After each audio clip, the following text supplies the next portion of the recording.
only. Yeah, so I will just take 1 minute to introduce. So, good morning, everyone. Today we have with us Mr. Nikhil Mathur. He is General Manager HR in Dalmia Group. He is heading the Audi and the training division. So, you had interacted with him earlier also, and we welcome him once again. And today he will speak on life in HR after COVID-19. So this will be a session of around 35 minutes or so, and then we'll open the question answer. You can ask your questions by typing in the chat.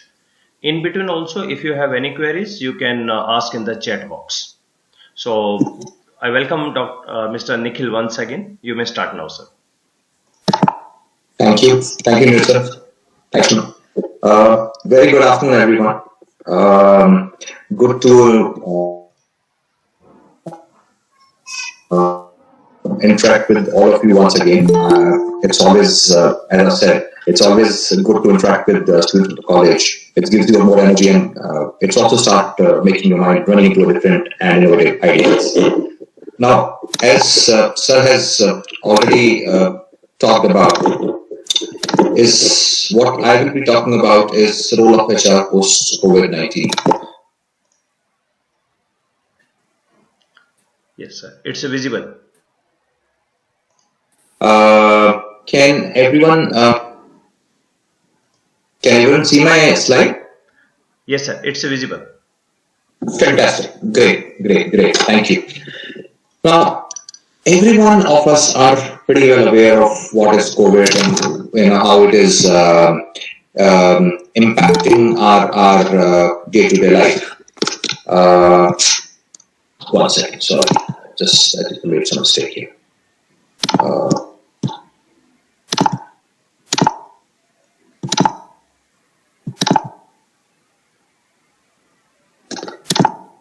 Okay. Now, it is this particular COVID-19, which is very well known as coronavirus, has impacted our life in a drastic way. Today, instead of you guys sitting in your college and doing this particular kind of lectures, you are sitting in front of your computer screens and doing it. For some of the guys who's got to be wow, I don't have to go out. I can just sit in front of my laptop or a computer and enjoy doing it, or through my mobile I can do that. Some of you might be getting irritated, say that, hey, it's been so many days I've been sitting at home. So for everyone, it's a different way of working. And the same goes when it comes to the way it is happening with other departments. So like individuals in the college, they're individuals in terms of department, they're individuals in terms of personalities. Now, the role of HR over here plays a very, very important role. That how, as an HR, we are going to be managing the show at a later stage. Now, there are three most critical factors for an HR professional to see when it comes to the remote working. This areas. One is remote working. Now, with COVID, everyone has started working in terms of a completely different timelines, and we really don't know when and how people are working. Communicating with these guys who are across board and across locations, again, is a big problem. And third, the most important thing is the reporting of the work profiles, how people are closing these work. Now, what I'll be talking about is cumulative of all these, and there's certain large macro and micro action items which an organization can take while they are thinking about this particular work. Now, what is the first thing which goes into an individual's mind when it comes to issues related, and it's not just about COVID, but I'm talking about anything. The biggest thing is job security. Is my job secure? Am I still a part of the organization? Will the organization still continue with me, or they're going to throw me out? The biggest challenge in front of HR also, just to ensure this happens, personal health, and then it follows through. This is research which has been done twice and thrice in different segments and different timelines. And yes, the top four reasons which just came out is financial security, health and well-being, family and productivity and work. And that's the four ways they have bifurcated the entire system also. Now, if you look at the first two, job security and personal health, become the most important criteria of an individual. And the most important thing which an HR individual also need to look at and see where he can work out on these. Now, the moment you move across from an individual and employee perspective and to a HR mindset, let's see what does an HR person is going to think about. Yes, health of employees again becomes a very, very important factor for them. Transition to remote working, create engagement, working remotely, etc. And then close down. These are the few priorities of HR's department. So in fact, if we were put across the cluster together, health and well-being is again the most important thing for an HR department, followed by managing remote working, job continuity, and mental health and uncertainty. Now, if I go back to the previous slide and says financial security is 81% for an employee mind and health and well-being is 56%, which is second in command. For an HR, it is health and well-being is the most important, which is 41%. And this is a research which I have not done it. I have taken the research from someone who was already, so I have not invented a wheel here, but this is a research which has already been done a couple of times.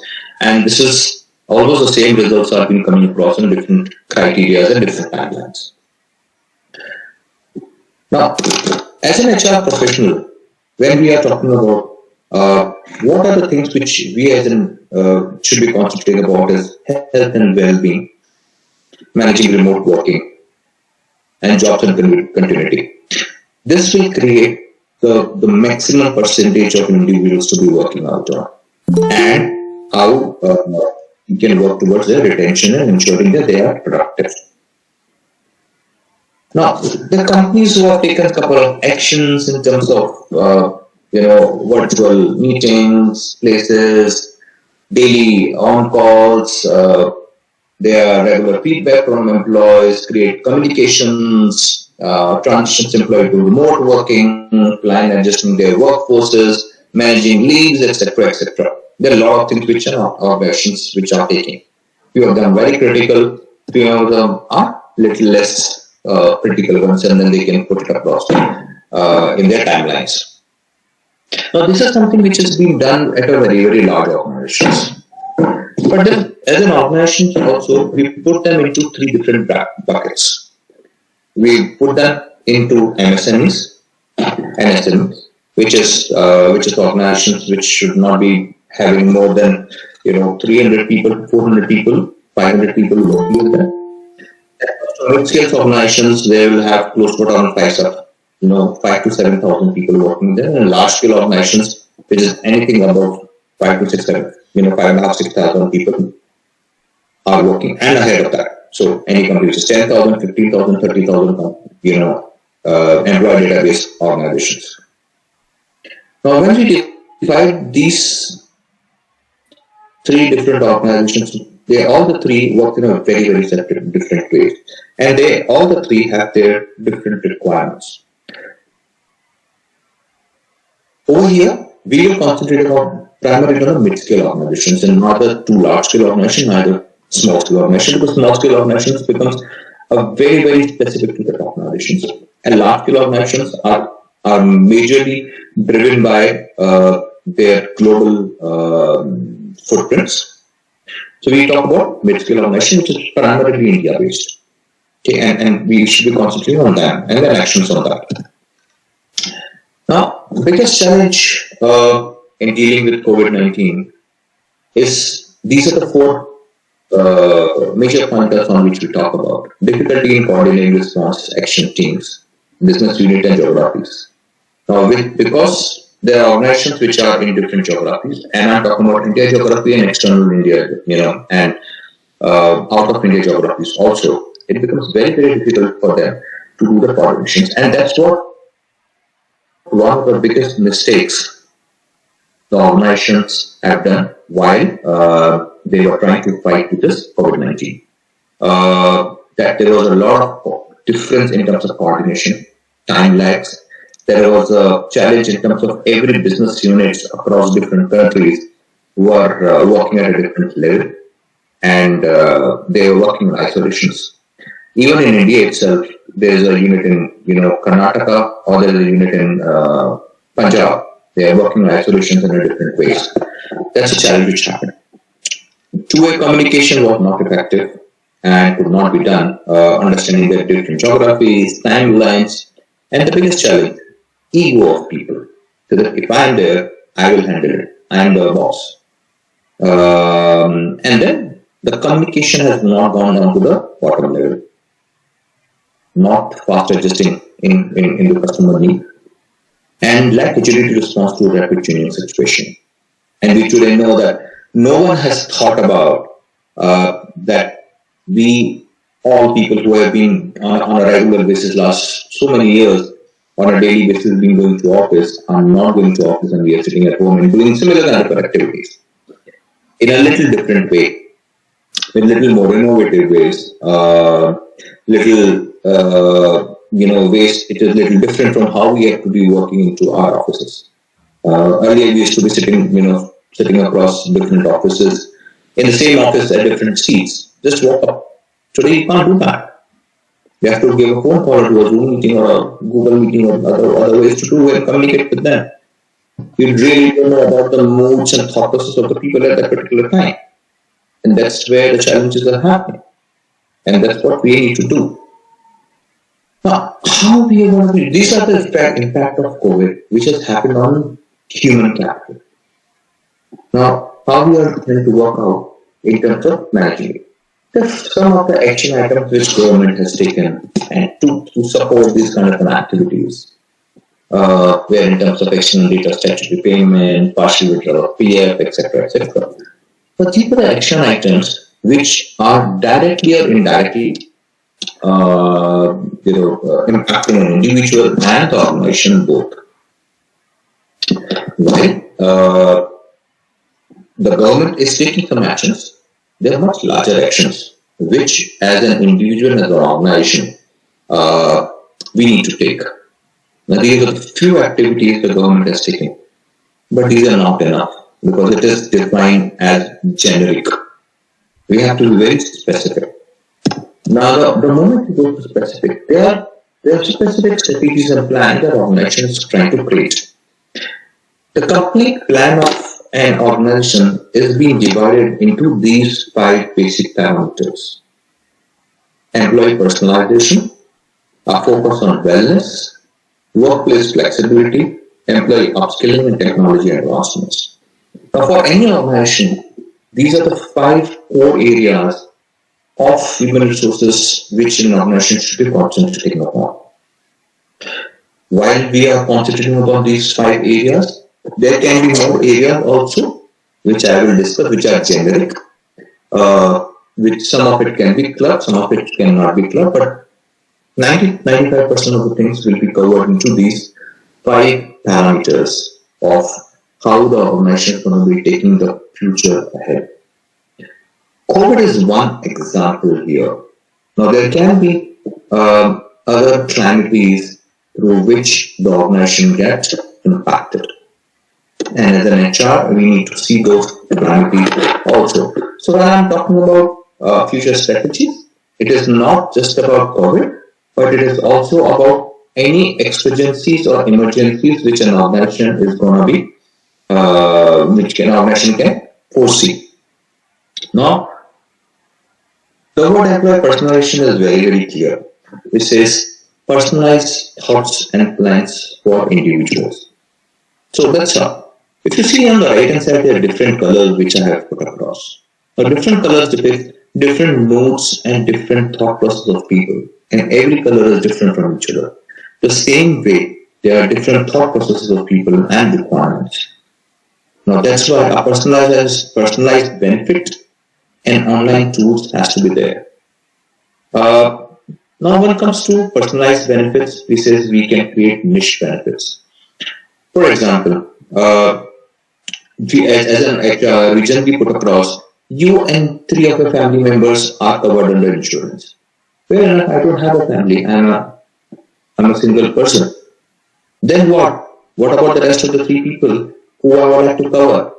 The flexibility has to be there that you want to cover any other person in the family, or even if you wanted to, even though it is not that prominent in India, but you want to, take care of your pet, if you want to take care of your aunt or anyone else on any specific thing, which is very niche.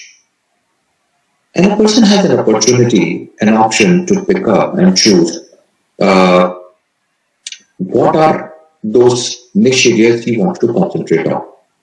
Uh, because everyone, same policies cannot be fitting all to everyone. Not possible now. Not possible. It has to be very, very different. Okay. Relook at policies, especially leave during emergencies. Now, during COVID, there are a lot of organizations initially done giving leaves to people, say that okay, it's go ahead, paid leaves. Then some of the organizations turn into it is unpaid leave. And some of the organizations are saying that we will not be continuing with the service of the organizations for few of the people. So different organizations has reacted in different ways. Is it any right way or a wrong way? Very difficult to talk about it.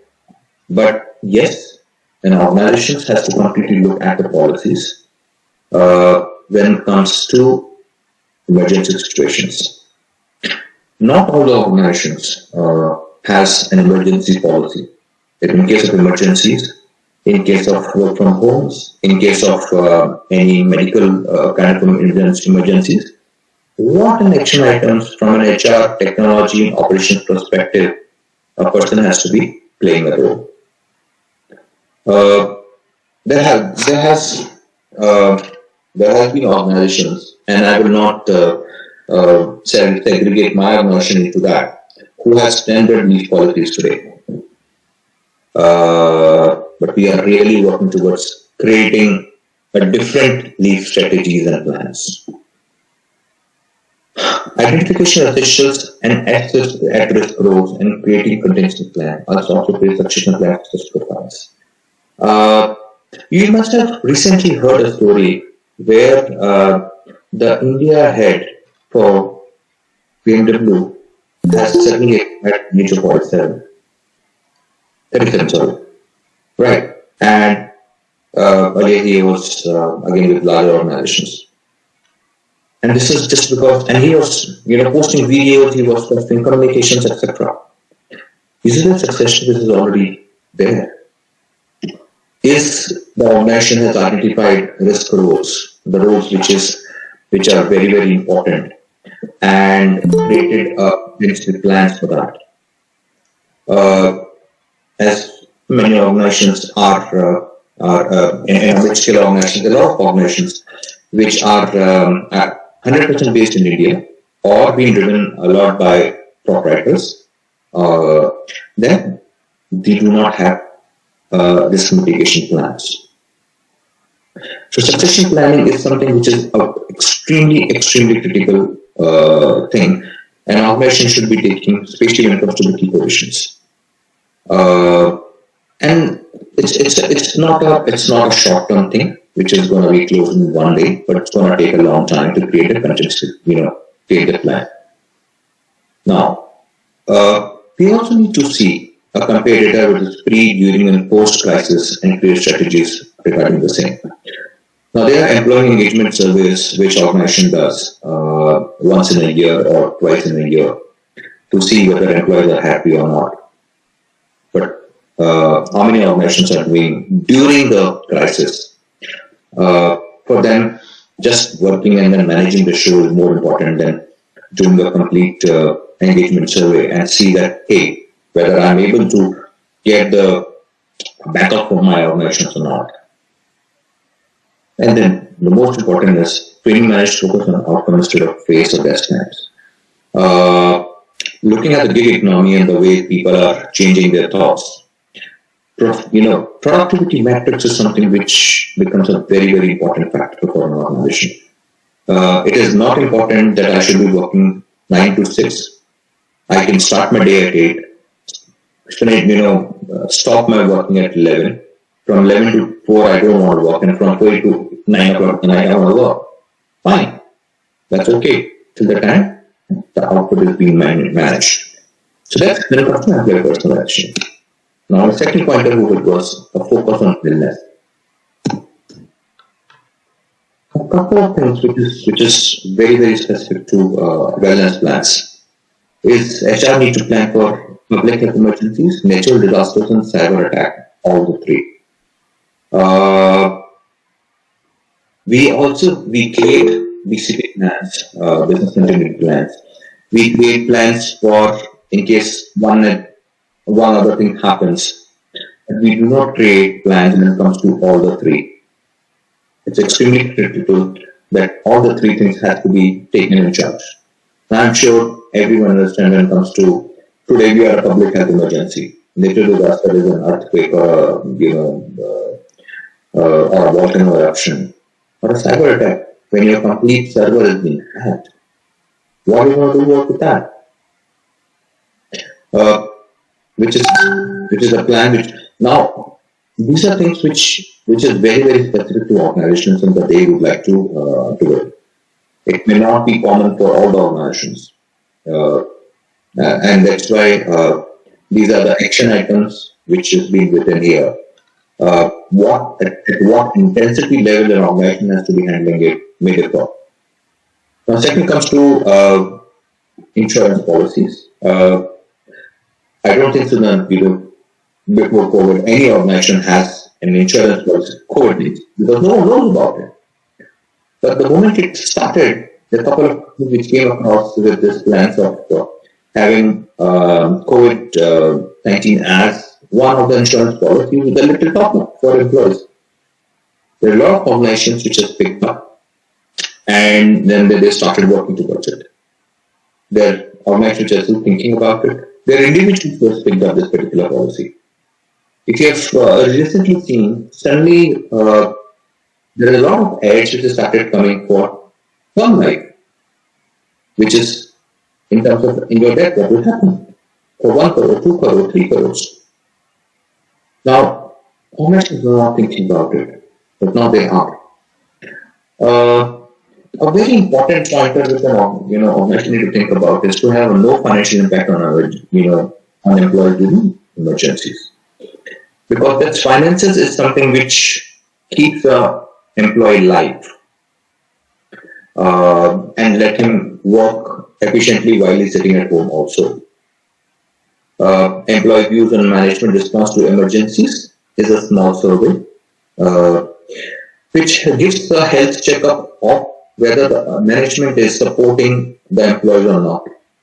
And this response will definitely tell it to the management whether they are doing the right thing to ensure the employees are happy, the employees sticking around. There's two ways of threat here. The employees have a threat of they may lose a job. Employers also have a threat that they may lose upon a good employee, or they may lose upon a morale and motivation of a good employee.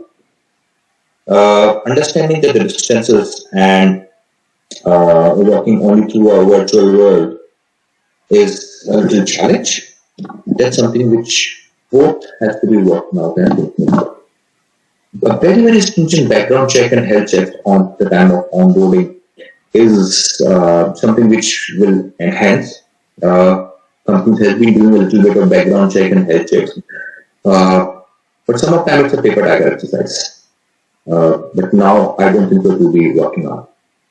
Focus, if you have seen love, harmony, and commitment to organization. People say, sir, what are you talking about? Love in the organization? Do you want the organization to become a lover bird hub? No. That's not a love which I'm talking about here. And from love and harmony I'm talking about is people are getting attached to each other. Now when I'm sure all of them must have gone through something called meritocratic need and the Gallup survey. The Gallup also talking about there has to be a love and there has to be you have to have best friend at work. Now that's what the love is what I'm talking about. Uh, the company is going to be now concentrating a lot on mindfulness practice, which is something which is related to spirituality, handling your psychological stress and your anxiety levels. Yoga is something which the organization is picking up. They are definitely concentrating a lot on how they can enhance the stress factor of the employees while they are sitting at home. Our organization was like we were sending a lot of links for people to do online yogas, online exercises for 15 minutes, 20 minutes while they are sitting at home. There are a couple of mindfulness and meditation communication which you are sending across to people how they are doing it. We are also sending across a lot of communications on COVID. What is it? What to do? What not to do? What are the patients, etc.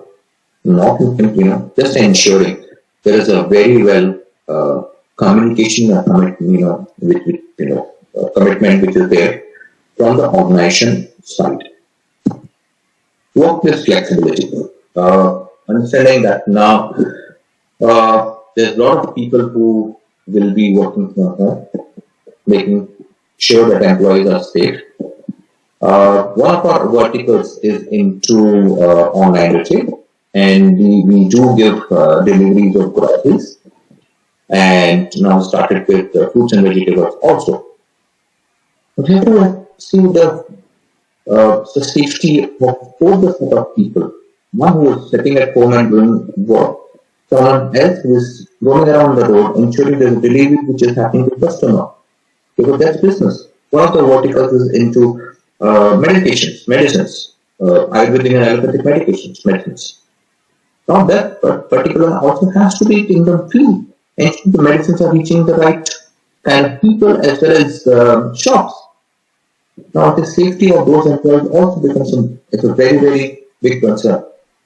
And they have to feel safe. That's what we are giving them sanitizer, we are giving them gloves, we are giving them masks. We are asking them to be very cautious, not letting them go into any areas which is completely lockdowns, etc., etc. That helps them to have the better commitment to the top management. Short-term reviews and incentives, understanding that there are a lot of people who are going out, especially these two verticals, who are going out and working out. We are giving them higher incentives. We are looking at short-term reviews for those. Then we are giving them monthly incentives for those guys, which means that are the guys who are putting their life on stake and going out. There are people like others who are sitting at home and then doing their work. For them, that incentive is not applicable.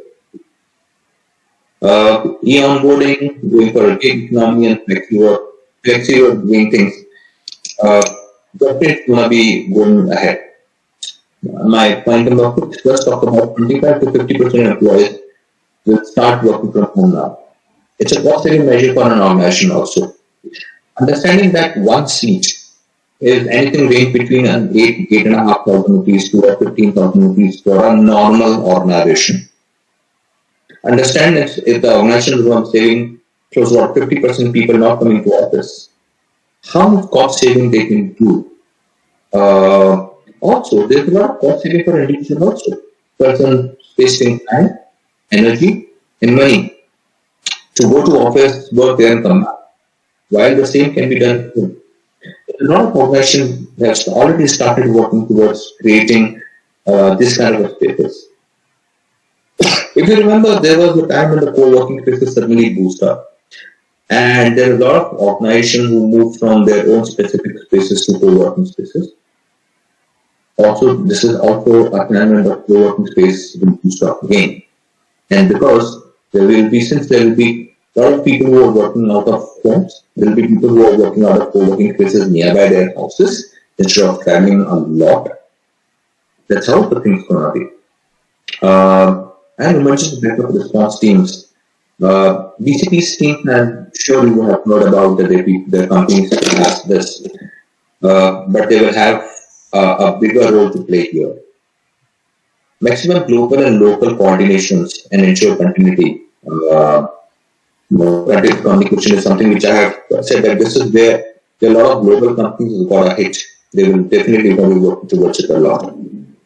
Employee upskilling, a very, very important factor. On the right side, you can see a triangle which says KSA, knowledge, skills, and attitude. These are the three things which is something which will create the complete buzz. Now, it is much easier to take out the productivity of or check the productivity of an individual when he's sitting in front of a manager. But while he's sitting at his home, creating that productivity mapping and metrics is a little challenge. Now, there are day-to-day tasks, there are weekly tasks, there are monthly tasks, and there are yearly tasks and quarterly tasks, etc. Which an individual has to be doing. So we have created something called productivity mapping, which is on a daily, on a weekly, and on a monthly basis. What an individual is expected to do, and a person is being checked about these productivity on a weekly basis as of today.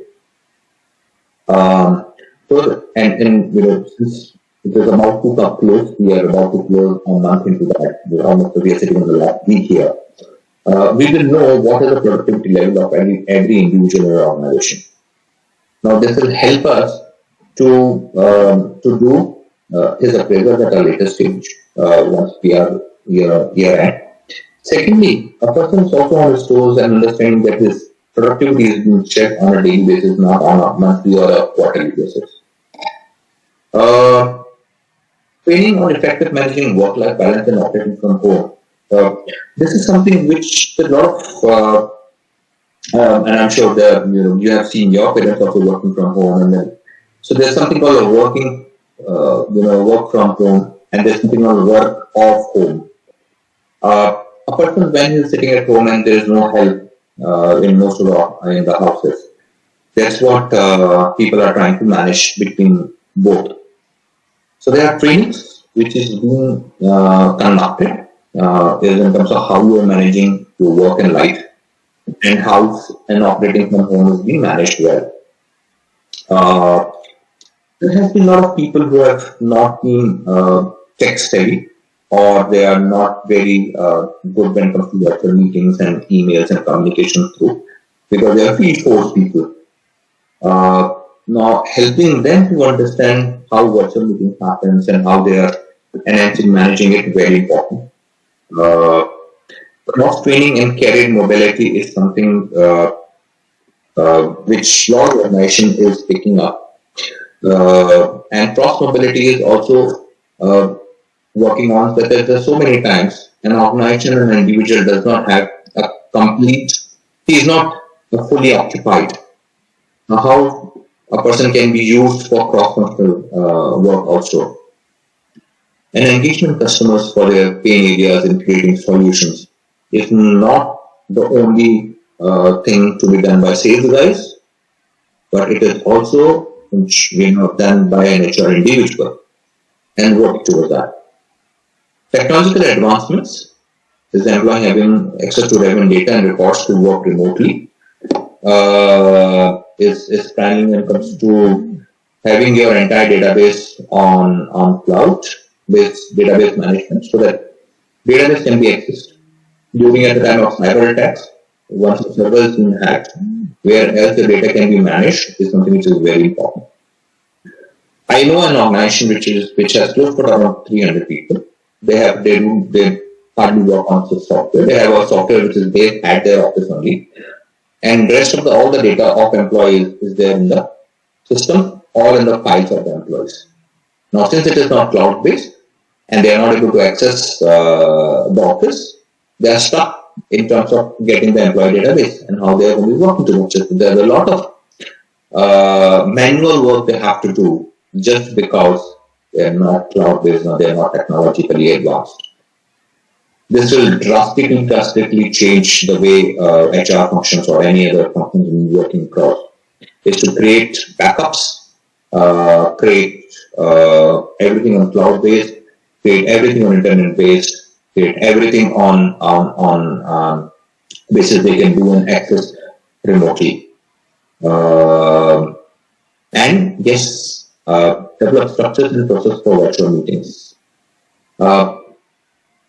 Agility should work faster, response faster, and going for BCP for everything is very, very valid pointer and worked up.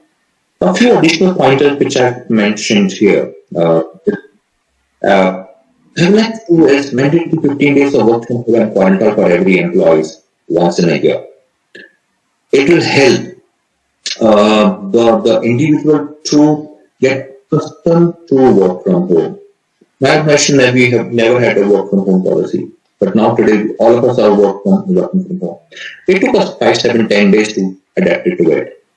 While it would have been a policy of the organization and every 15 days in a year you have to do it, fantastic. It would have not taken more than a day for me to get adjusted to that. Compulsory abrupt holiday is a nomenclature which is being done at a couple of organizations today, which is today your manager will come at 5 o'clock in the evening, so that tomorrow for next 10 days you are on leave, your email has been forwarded to someone else, your phone has been forwarded to someone else. Now this is done to protect data securities of the organization. Also, it has been done for that whether a manager is creating a succession planning for his team members or not. Okay. And this is a very, very impactful, but you have to have very, very solid systems in place before you get into that. All of us have been thinking and knowing about the VUCA world, and today disruption is a part of day-to-day work in business. The changes are so abrupt and so quick that it is very, very difficult for even a person to adjust to one, and there's something else which is coming up. So one of the days when people are going to say that, hey, I created a policy today and this policy is going to last for 2 years. Sorry, the policy may not last for even 10 days. You might have to make changes into that. List of jobs and work which people work from home. Again, this is again a part of business planning. Checking and tracking with disaster management and emergency response with the vendors also. So it helps an individual and organization to see how well they are worked, they are connected, and they are their managed vendors can also work out. Large organization does that. Small organizations are a little bit difficult. Sharing memories is basically sharing photographs, etc. Now, there are some plans which is I'm talking about the contingency planning, which is when it comes to evaluating the need for more sources of contingency in temporary working, secure on a date, duly practice covered. Short-term and team-based incentive rewards, which I've already talked about, that all those guys who are who have gone on outside and working throughout the organization has been given a separate incentives and rewards. Working on things, smaller team structures and being more agile. We used to have a team span of anything between 12 to 15 people for every manager. We've shrunk it down to 7 to 8 people for every manager. Understanding that every manager has a different way and everyone has to have a different way of working. It becomes a little difficult for one manager to be so agile and work out on getting the productivity of people. As I've already mentioned, revisit office spaces requirements, which will help the company to save on cost. And this particular savings can be even passed on to employees to some extent, or this saving for organizations completely depend on organizations. Consistency in communications on site, off site, back office, etc., is a very, very important factor, and taking feedback about their understanding, which is something which people generally miss upon, and they don't, they are not able to see that. A little survey, which is being came across, which is 74% of the respondents use between 1 to 6 tech tools in their department. While 80% technology is more effective in humans in handling skill tests. But understand, 96% of HR professionals says technology, HR professional is better than interviewing in candidates. That's a catch-22 situations. Which way we should be going? There has to be equilibrium. While in the last communication when we were talking, people were asking, sir, will HR be redundant? HR cannot be redundant. It's just that the technologies and the world we are working is going to be changing a bit. A very basic thing, pre and post. Focus, value of productivity and engagement was there. Now, today it is going to show diagnosis and response. Humans, onboarding, promotions, movements, etc. Why do you talk about location, infection, incidents today? Quick. Experience, design and advancement and design in real time. Today, it is today's experience that matters a lot, and not something which has been designed 3 years back or 2 years back or 6 months back. Global than local and local than global. Now, we have been taking a lot of instructions from global, and now we have to be more local and then global. Cross-functional domain by HR and real-time data analysis is something which is there. And the most important slide which is coming across is happy learning about it. That's the presentation which I have and my thoughts which I'm sharing with you guys. I'll be happy to take up questions in case you have any. Okay, that's fantastic, Nikhil. That's a wonderful presentation. It seems to be a blueprint for the future for HR as well as the rest of the organizations. So, absolutely. There is one observation by a girl, Vamil. She says, what are the major problems which we find after employee engagement survey?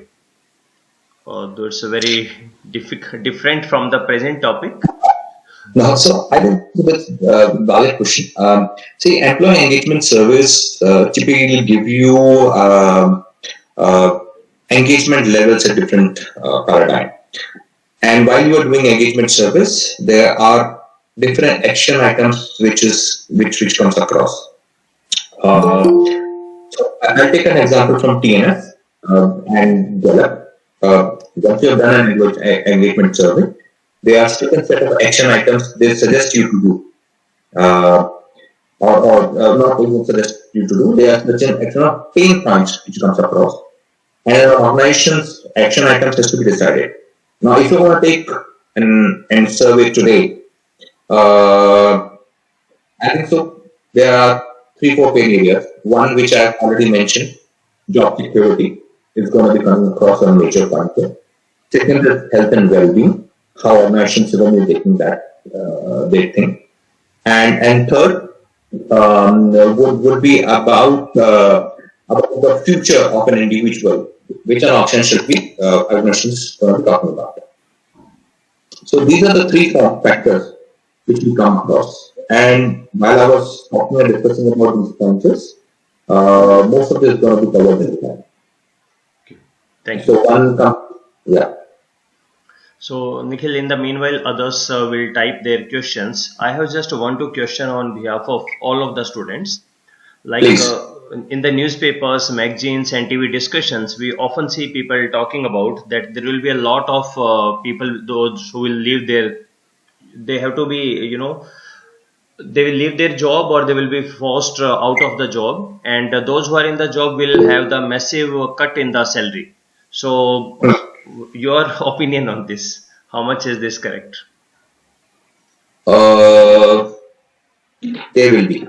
So we're talking about globally, it will be anything between 15 to 20%. There will be an impact on employability and salaries.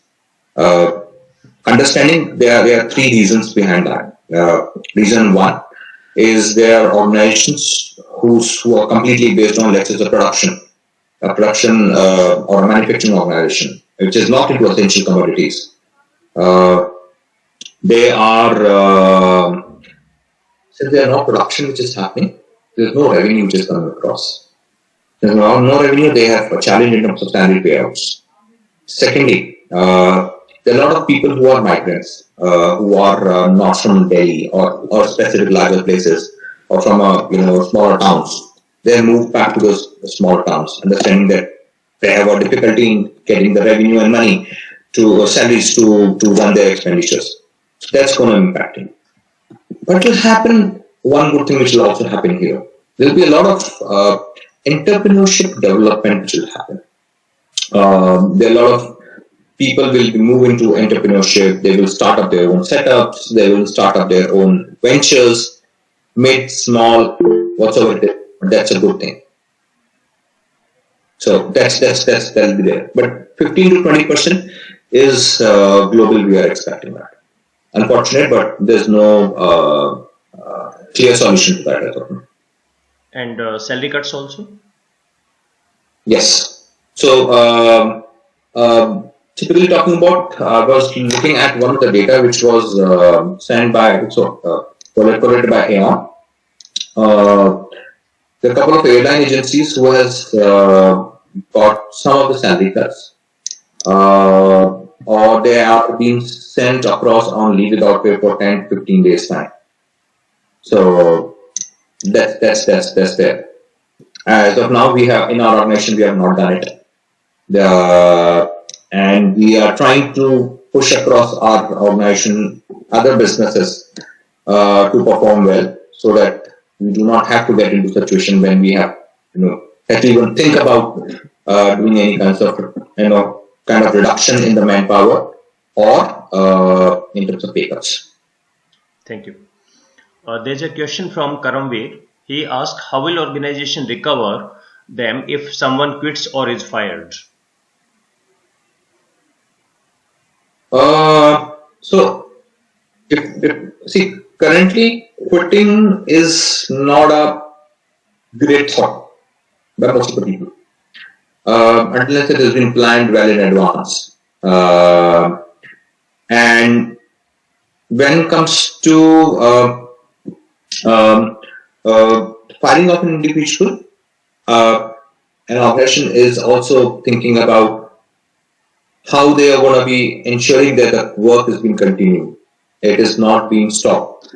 For example, another one of the organizational friends in HR has their entire IT team onboarded. They have close to around 15 to 17 people in IT team. And now they are outsourcing them instead of keeping them on board. They're creating a consulting organization, and they're paying almost a similar kind of money to those guys, but they are so-called reducing the head count of the organization. So these kind of plans the organizations are doing to ensure that organizations are not being hit hard because of it. Yes, because of COVID, there are a lot of processes which is not being adhered to, as I talked about manufacturing organization. That's a real problem. Okay. There's another question by one of our faculty, Dr. Neelam. She says that you mentioned about the GIG economy. Now, whether the public sector is really contributing to the health and safety benefits for the GIG workers. Okay, so gig economy basically Vijayji works on people who are who do not stick around with an organization. So as the trends are changing, as I've told you that we are creating a lot of entrepreneurs here. There we are also creating a lot of gig economy workers, the people who are born and who are about to start working now, the people who are coming as gig economy workers. These guys don't want to stick around with one organization and one kind of working. They would like to change their jobs profiles. They would like to change their organizations. They work like individuals. They work on their own pace and the way they want to work. I want to work only in the morning. I don't want to work in the evening. I don't want to work in the day. I will work in the morning and the evenings only. So that's the way they are working. And they are primarily operating out of their leisure places. Coffee shops. They are working at co-working places. They are created a small office space in their houses, etc. So those are the people who are, into the gig economy. In terms of public sector, I have my real doubts that they will be moving into gig economics. They are primarily towards the private sectors, which are getting into that. And when it comes to the health and benefit, health and safety, which you're talking about, benefit for the gig economy workers. Since they have been working multiple organizations, organizations will be pulling back their hands. They will be managing their health and safety on their own. In most of the cases, it's going to be happening until as soon as they are dedicated towards one organization. Because now there are a lot of people who are getting into consulting modes, then getting into modes of employment. So the organization is going to take care. But then it's going to be less. So if talk about typically 70%, gig economy workers will be managing their health and safety on their own, while only 25-30% will be through the organization. Hope this answers my question, your question. Yeah. So I have also 1-2 questions. So please. I was discussing with one of my friend, and he told me that in the history of aviations, since we started aviation, it's probably for the first time all fleets are on ground. Probably first time in the history of aviation. And a similar thing is there with the hotel also. So since you are a hotel management graduate, so how these are surviving? Aviation and the hotels, is it really a very bad time for them? Oh, so I start with the hotel industry as of today. So there are 3 set of hotels which works on. One, which is typically called the business hotels. Second is leisure hotels, and third is they are primarily work on travel, domestic and international travelers. Now, leisure and the hotels which are work on leisures as well as who are work on the travelers. This is the season which they have missed on. So typically season starts from October till around March is what they work on. And since this is a challenge time and people have not been traveling, they're in a real challenge situation. Even though the hotels currently are shut down, they are doing their regular maintenances, they are doing their regular cleanups, etc. In ensuring that the hotel is up and running the moment these lockdowns and are open, as well as the scare of COVID goes down a bit. But yes, there is a huge impact on the tourism industry. One of the surveys is talking about that the tourism industry will get a dip of close to around 46%. And tourism industry is when come to across all the hotels, people who are surviving on hotels, goods, producing and surviving, sending up all goods to hotels. People like travel agents, people like guides, people into tourism, into car rentals who are surviving on hotel business. Cumulative, it will tip down to 46%. So some is going to be more, some is going to be less. Airlines, I'm not sure about the percentage, but airlines has already taken off a lot of contractual manpower.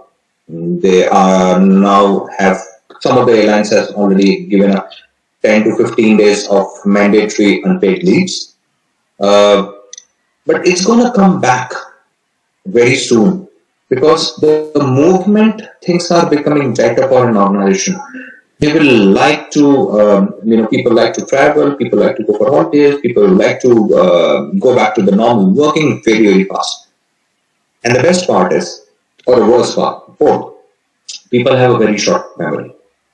People will forget about it and start working on their day-to-day things very fast. And it's a wrong thing also because they will stop thinking about and the precautions they need to take to ensure that what are the precautions they need to take at a later stage also. So that's my take on that.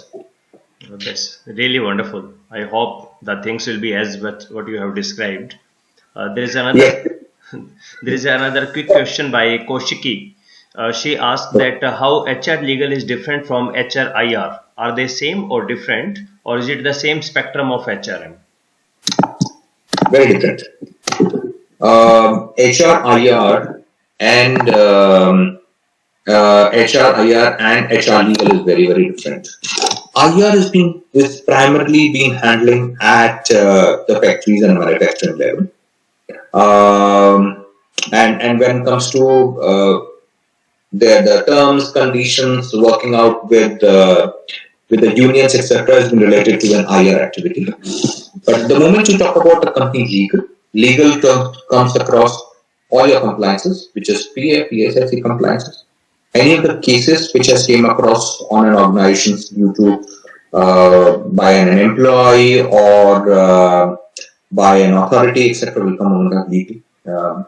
Any legal communications which have been sent across to employees because of breach of because of misconduct or any other breaches, that will come under legal. Legal will also have the right kind for drafting of letters, communications, which has been sent across to employees, contracts. So those all comes to legal.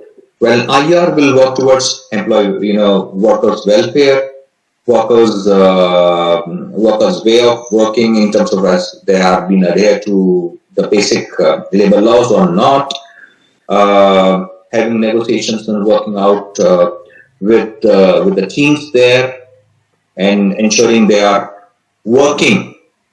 So legal is more towards from a documentation and arbitration point of view, while IR is more towards on ground working. That's correct. Yeah. Yeah, there is another question from Karamveer. He says, as we know, employees are doing work from home. So who will pay for their internet, connectivity, equipment, and so many other things? So I have my question here, which is, who's paying when you are going to college or for your office? You pay for it. So fine, you're saving on that money. You can use it over here. But yes, there are a couple of organizations understanding that they require higher bandwidth, which is higher from payment perspective of an employee. The organization has taken the hit, and the organization has put across broadband connections on their in their houses. One example I can clearly take is Akash classes. Now Akash, one of my known as at a senior level at Akash Institute.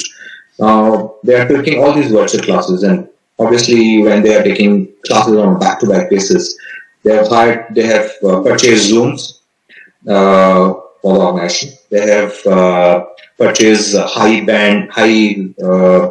would say bandwidth data, and they have put across on employees and talking about teachers' houses. They have ensured they have been given blackboards and markers and papers, etc., just to ensure the classes are being conducted the way they should be. So, if it is a minor thing, now today I'm paying for my internet. Fair enough, because I'm anyway paying for this particular internet, but I'm saving a lot on my transit between one place to my office. I'm spending close to around 10,000 rupees every month for my transits. I'm saving on that 10,000 rupees. So if I'm spending 1,000 rupees on my internet, I think that's worth more. Correct. That's my take. Yes, correct. So I just want to add on here for Karamveer that all the faculty members, like in NIT, we are also getting the telephone allowances and the vehicle allowances. So it's not that after this COVID, before COVID, it's right from the starting, we were getting this. So that's a sort of understanding that employees are coming from this far. So there are those conveyance allowances or telephone allowances because we are working on the phones from long. So that's not a big deal. So I have a last question. My question is, actually, I forget that in the process. You can anytime, sir. Yeah. So just skipped from my mind. So if any other questions are there, the students may quickly type, or we can then wind up the session. Yeah, sure. More than happy. Okay. So, It started in Hungary. right. Yes, it's more than 1 hour. So, well, if any other questions are there, we'll ask you on email. So, Please. yeah. So, I take this opportunity to thank you on behalf of all the NIT students and on my behalf. I'm humbled that you take this much time and cleared all the doubts. Thanks a lot, Nikhil. And Thank you, sir. Thank you. A pleasure. And it was a pleasure interacting with everyone. And have a good day. Thank you. Take care.